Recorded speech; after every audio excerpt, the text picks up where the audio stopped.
After a good night's sleep in the Isle of Skye guest house, we took the Broadford to Torrin Road.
As if the countryside wasn't beautiful enough, we then got down to the loch, which made the views particularly stunning with the reflections.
And now we're travelling up the other side of the loch.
This sheep wasn't moving for anyone.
It's worth knowing that Scotland doesn't seem to open to tourists until Easter, so a lot of the cafes and shops we would have otherwise gone in were closed.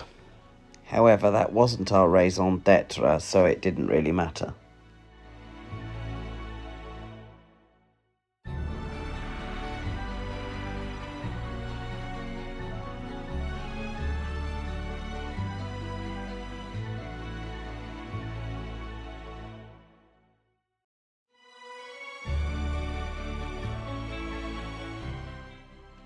Down to the sea now at Elgol, and I sat looking across at the Coolins.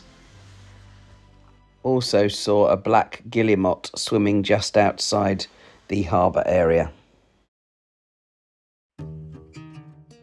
It was then time to turn the car round and take the trip back to Torrin.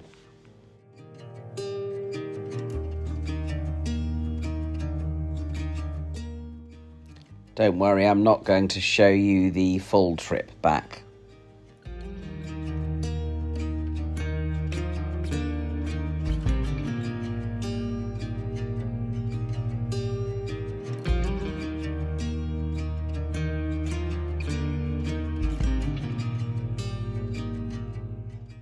Back at Torrin, we stopped for lunch, and I also learnt how to tell the weather in Scotland. Notice the stone hanging off to the left of the sign. If it's wet, it's raining. So we stopped at Amy's place for a hot drink and a cake. And amazing they were too, doing gluten-free and vegan cakes. Look at that gatto at the top there. I had an Eton mess and a hot chocolate. Very nice it was too. And what a view from a cafe.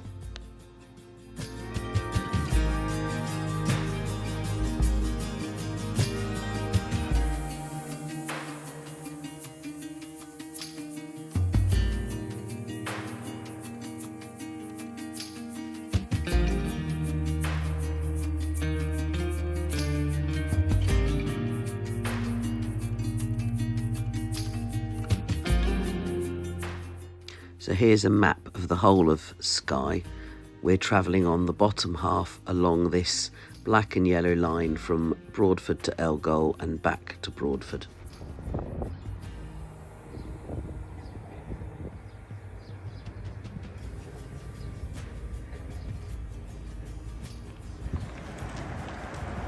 Skye Market Square had some nice little shops to potter around for gifts. I'm not sure this chap was too keen to see us though. However, he was harmless and we carried on in. We then had toasted sandwiches from the outside stall, and they were very nice toasted sandwiches, but we asked for sourdough bread and they said there would be a small extra charge. We didn't realise till afterwards that extra charge was doubling it.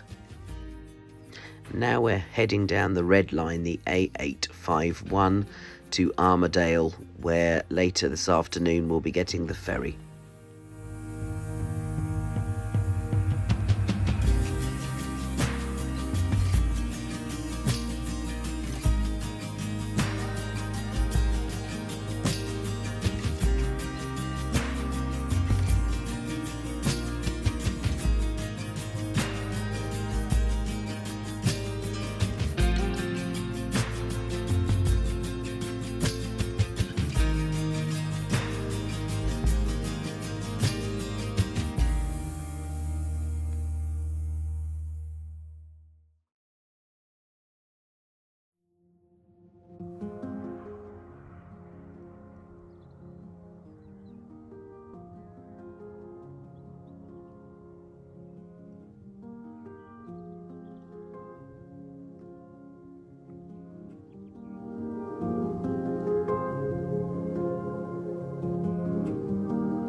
So having arrived at the ferry terminal with plenty of time to spare, we first walked the dog on the beach.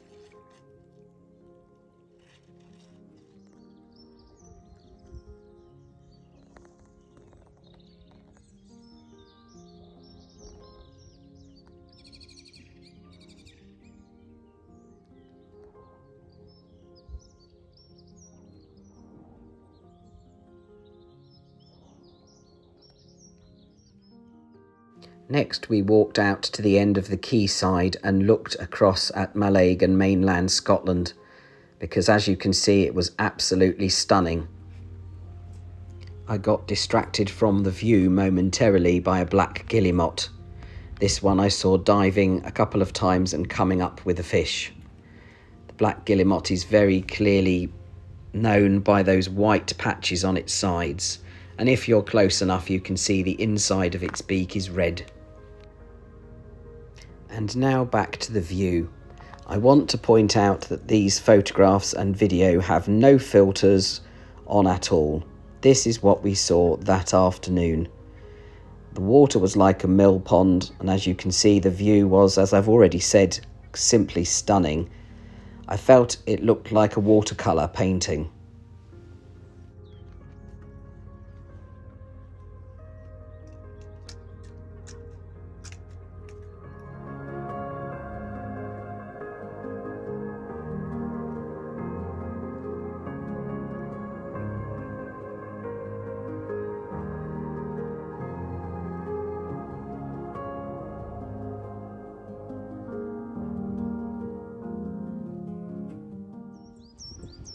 After walking the dog, we thought we'd go to the ceramics studio.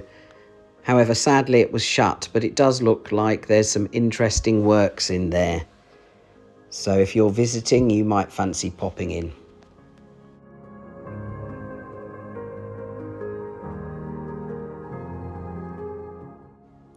We then took a brief drive out through Ardvasa, Kyleakin and onto the Sleat peninsula.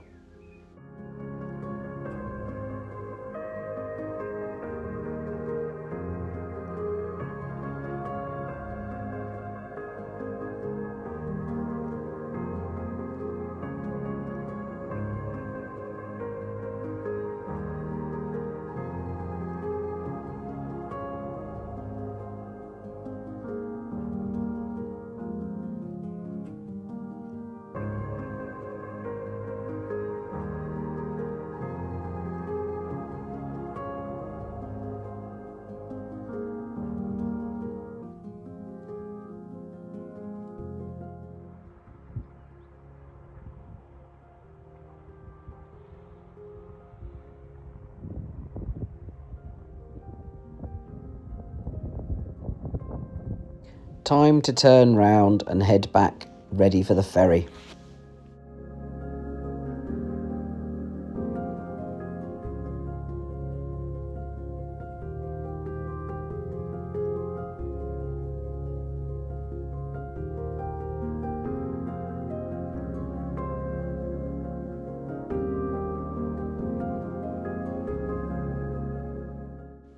Well, the ferry was interesting. First of all, we had to reverse up that very long gangplank and then into a very tight spot. They want you to get out of the car but park you against the railing, so that took a bit of shuffling. But we got there in the end, in time to watch us cast off and head for mainland Scotland. So we left Calgary Point or Armadale and went across to Mallaig.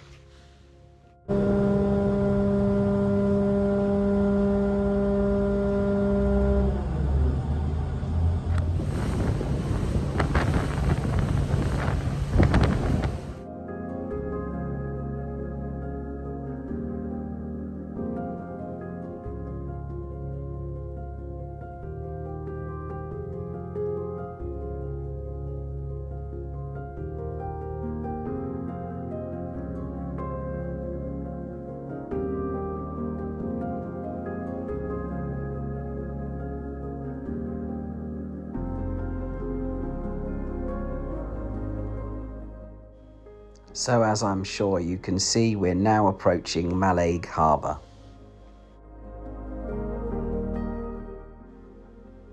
And here the ship has to do a 180-degree turn so that the cars can then drive off, as this ship does not have an opening bow.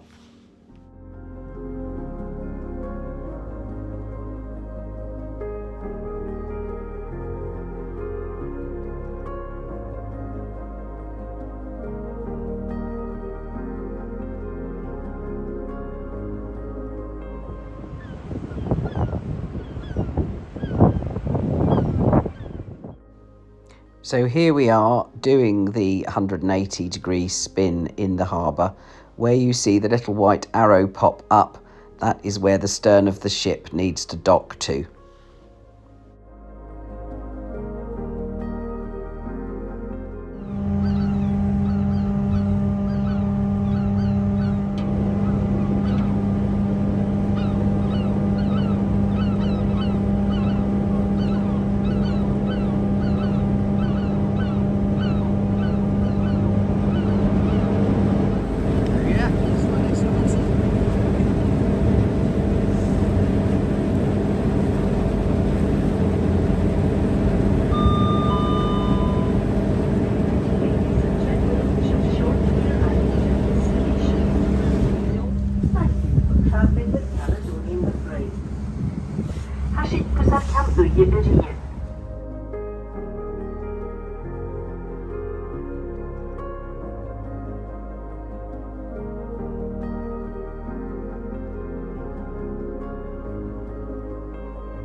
Well, that's it. We're back on mainland Scotland.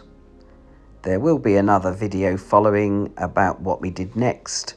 Please do like and subscribe. I hope you enjoyed our trip to Skye.